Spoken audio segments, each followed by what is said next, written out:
कौम के मोहतरम रहनुमाओं, हम आपसे मुखातिब हैं। आपके पास अब इस मुल्क की तकदीर बदलने का मौका है, जो कि आखिरी मौका भी हो सकता है।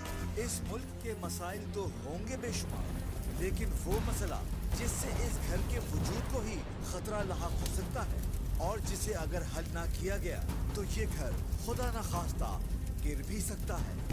हमारे मुल्क का सबसे बड़ा मसला मईशत है। और ये मसला क्या है, आइए आपको एक सादा सी मिसाल से समझाते हैं। यूं समझ लीजिए कि हमारा मुल्क पाकिस्तान एक घर है जिसकी सालाना कुल आमदनी 7,000 अरब रुपए है, जबकि अखराजात 14,500 अरब रुपए हैं। आमदनी और अखराजात के 7,500 अरब रुपए के फर्क को खत्म करने के बस दो ही तरीके हैं।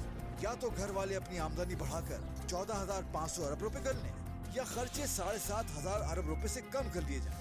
गुज़िश्ता कुछ बरसों में इस घर यानी पाकिस्तान ने अपने अखराजात कम करने की कोशिश तो की है, लेकिन पाकिस्तान चूंकि मुसलसल खसारे में चल रहा है, इसलिए इसे अपना खर्चा चलाने के लिए कर्ज भी लेना पड़ता है, जिससे अब 7,000 अरब रुपए की पूरी आमदनी कर्ज की अदायगी में चली जाती है। ऐसी सूरत हाल में अखराजात कम करके घर चलाना मुमकिन ही नहीं है, लिहाजा अखराजात को कम भी करना है और आमदनी को भी बढ़ाना है। ये मुश्किल तो है, लेकिन नामुमकिन नहीं। कैसे? ये देखिए, हम अपने खसारे में चलने वाले इदारे बेचकर सालाना 500 अरब रुपए बचा सकते हैं, यानी खसारा रह जाएगा 7,000 अरब रुपए। मुख्तलिफ शोबों को दी जाने वाली सब्सिडीज खत्म करके हम सालाना 500 अरब रुपए बचा सकते हैं। खसारा कम होकर 650 अरब रुपए रह जाएगा। पेंशन के निजाम में इस्लाहात करके हम सालाना 300 अरब रुपए बचा सकते हैं, यानी खसारा 6,200 अरब रुपए रह जाएगा। ब्यूरोक्रेसी की हजम में कमी करके हम सालाना 150 अरब रुपए बचा सकते हैं। इस इक़दाम के बाद खसारा कम होकर 6,050 अरब रुपए हो जाएगा।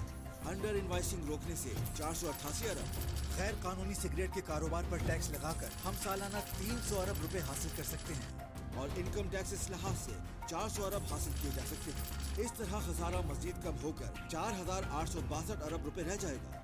रिटेलर्स, होलसेल और रियल एस्टेट पर टैक्स लगाकर हम सालाना 800 अरब रुपए की आमदनी बढ़ा सकते हैं, यानी खसारा 4,062 अरब रुपए हो जाएगा। पाक ईरान सरहद पर स्मगलिंग रोककर 120 अरब और अफगान ट्रांजिट ट्रेड के जरिए 342 अरब रुपए हासिल किए जा सकते हैं, यानी खसारा 3,600 अरब रुपए हो जाएगा। कर्ज की अदायगी से 550 अरब रुपए बचाए जा सकते हैं, यानी खसारा 3,050 अरब रुपए हो जाएगा। तवानाई की बेहतर इस्तेमाल, ज़राई शोबे पर टैक्स और प्रॉपर्टी टैक्स से हम सालाना 1,500 अरब रुपए बचा सकते हैं, यानी खसारा 1,550 अरब रुपए हो जाएगा। इनमें से आधे काम भी कर लें तो हम इस घर यानी अपने वतन पाकिस्तान को तरक्की की राह पर डाल सकते हैं। तो ज़ाती, कारोबारी और सियासी मफाद को नहीं, मुल्क बचाना है तो इस बार पाकिस्तान के लिए कर डालो।